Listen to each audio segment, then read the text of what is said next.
lados desse assunto, que sempre se encontram em debate. Tem aqueles que defendem a presença dos alunos surdos nas escolas comuns e aqueles que lutam pela educação de surdos em instituições bilíngues. Aqueles que apoiam o fim da educação especial de surdos e a inserção deles nas escolas comuns, sem concentrar eles em uma única turma, eles argumentam que insistir na educação de surdos é retroceder na inclusão e discriminar negativamente esses alunos surdos. Então, já aqueles que defendem a educação especial, a educação de surdos, eles consideram questões como a linguística, né, a cultural, que elas estão intrínsecas na educação de surdos.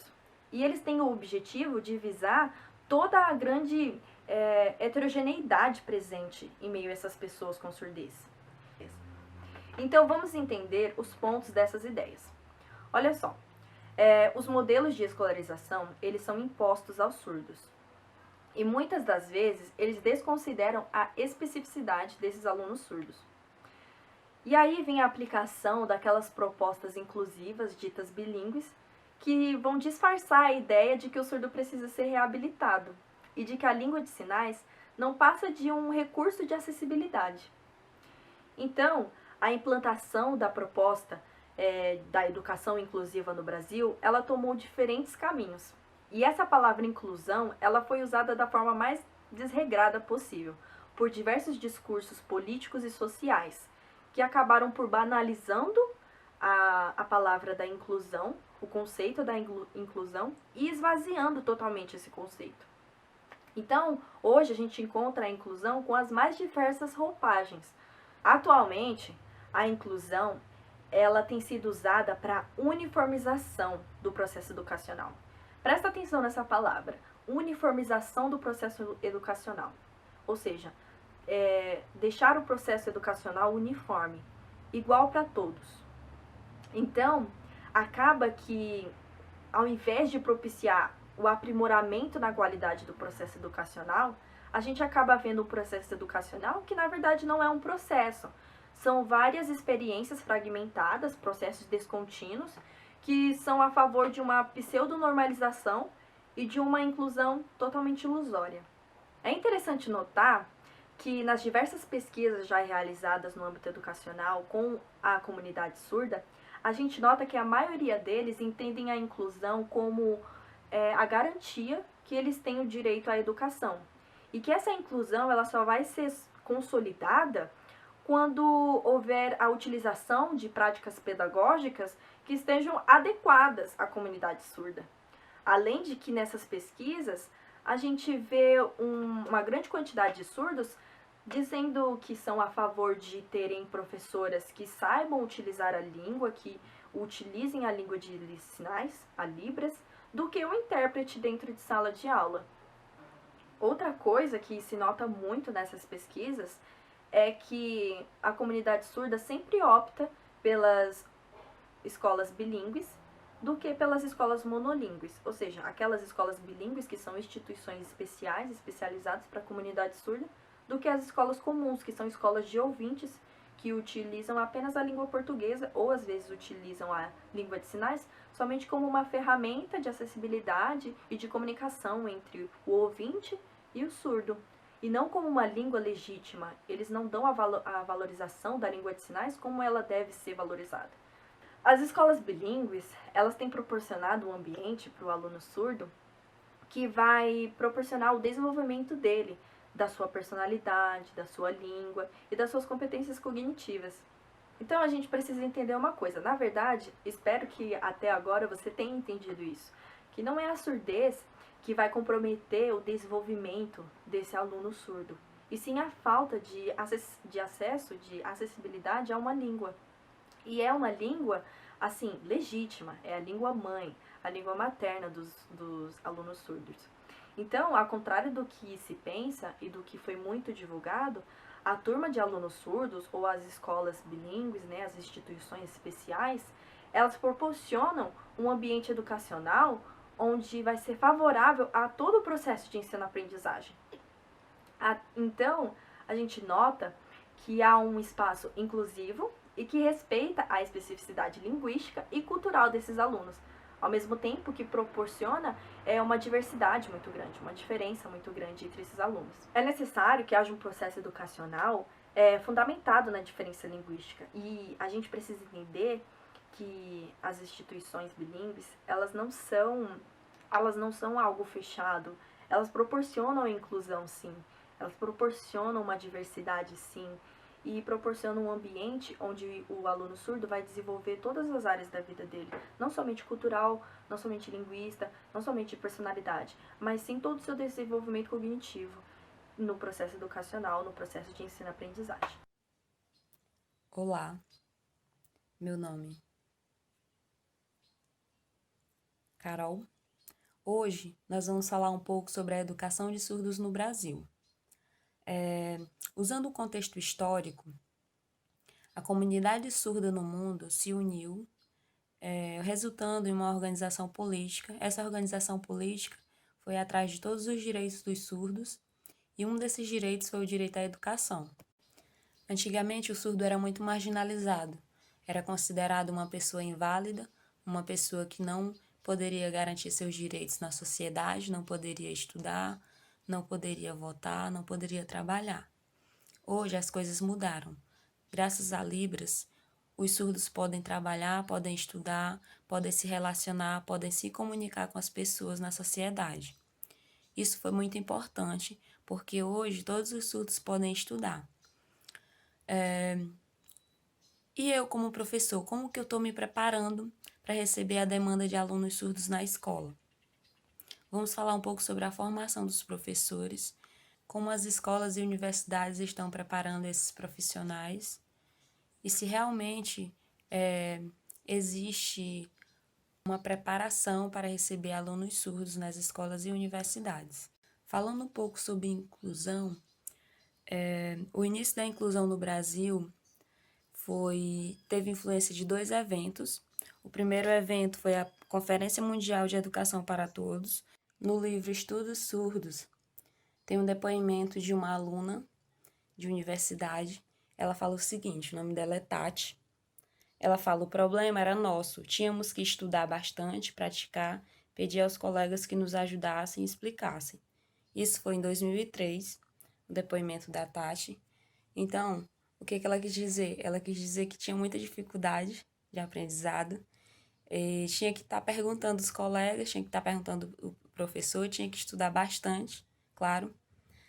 Só que tem que haver meios, tem que haver mais preparação dos professores quanto à necessidade de atender esse tipo de aluno, a sensibilidade que o professor deve ter em relação a ser paciente, em relação a se preparar para receber esse tipo de aluno na escola.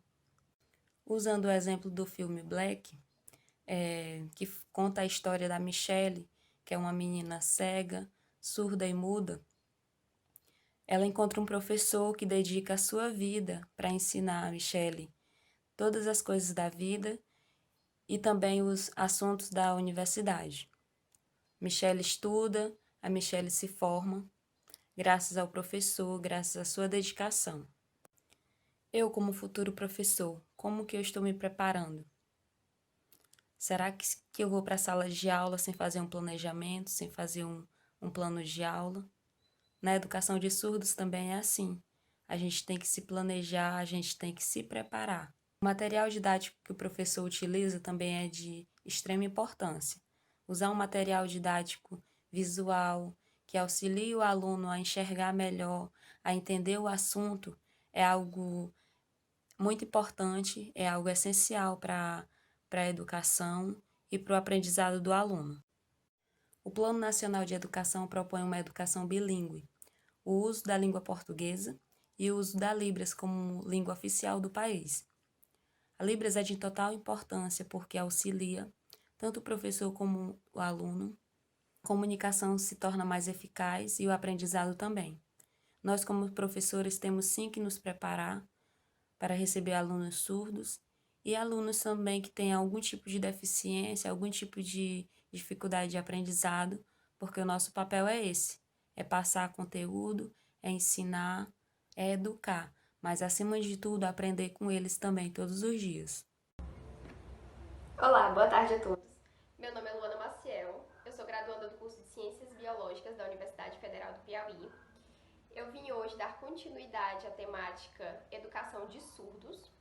O nosso texto base foi um livro de educação que tem por título Educação de Surdos, Formação, Estratégia e Prática Docente. Ele é um livro de autoria do Volney Almeida e especificamente eu vim falar um pouco para vocês sobre o capítulo 8, que trata sobre a educação de surdos cegos. Então, muito se tem discutido hoje em dia sobre a deficiência numa perspectiva de diferença, seja no âmbito educacional, social, na legislação, entre outros. A gente sabe também que com essa perspectiva surgem novos termos como acessibilidade, inclusão, educação inclusiva. E surge a ideia de que para a gente entender como de fato nós conseguiremos fazer uma educação, uma aprendizagem eficiente a essas pessoas, é preciso que a gente amplie os nossos conhecimentos. Pensando nisso, eu vim falar um pouco para vocês sobre a surdocegueira. E assim responder alguns questionamentos. O que é a surdocegueira? Como ela constitui a formação do indivíduo inserido na sociedade? Como se dá a inserção desse indivíduo em sociedade? E principalmente, como é a inserção desse indivíduo em espaços educacionais? Bom, a gente precisa primeiro o quê? Entender a singularidade dessa deficiência, porque isso vai ajudar a gente a compreender como a gente pode incluir esses alunos, né, levando para o espaço da educação, esses alunos dentro da sala de aula. Nós sabemos o quê? Que historicamente o indivíduo deficiente, a vida desse indivíduo era muito voltada à segregação e exclusão. Então, possuir alguma deficiência antigamente desencadeava o quê? Uma conduta de medicalização para que esse indivíduo tornasse o mais normal possível. Então, a vida dessa pessoa era voltada o quê? A tentar copiar hábitos e atitudes que o tornasse o mais normal possível. Porque se o indivíduo não fosse normal, ele não contribuiria socialmente. E hoje nós sabemos que isso é totalmente o contrário. Então, vamos falar um pouco sobre a contextualização dessa surdocegueira. Nós sabemos o quê? Hoje em dia nós sabemos que isso é um tema pouquíssimo explorado dentro da literatura, se comparada às outras deficiências. E durante muito tempo a surdocegueira era considerada uma múltipla deficiência. Então, o indivíduo ele era o quê? Surdo e cego. E hoje nós sabemos que a surdocegueira é uma deficiência específica. Por isso que é tratada com esse termo, surdocegueira, como uma deficiência, porque ela possui particularidades e especificidades específicas. Então, o que é importante frisar? Que o IBGE de 1991, ele fez uma projeção de que atualmente existem 87 mil indivíduos no Brasil com deficiências múltiplas. E dentro desses 87 mil estão inseridos os deficientes surdos cegos. Só que é possível que não tenha, que esses dados de 1991 não tenham abrangido todos esses indivíduos. Porque até então, até pouco tempo, só era considerado um deficiente surdo-cego se esse possuísse a perda total dos sentidos. Então, ele tinha que ser totalmente cego, não poderia ter nenhum resquício de visão e totalmente surdo. Se ele tivesse uma perda parcial, esse não era enquadrado dentro da deficiência surdo-cegueira. E isso só foi mudado, essas pessoas só foram inseridas dentro desse dado a partir do IBGE de 2010.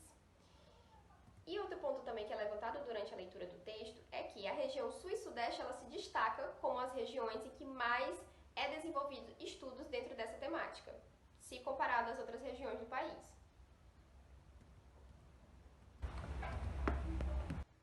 Bom, dentro do texto tem uma fala bastante interessante que é a de Mike Staffrey.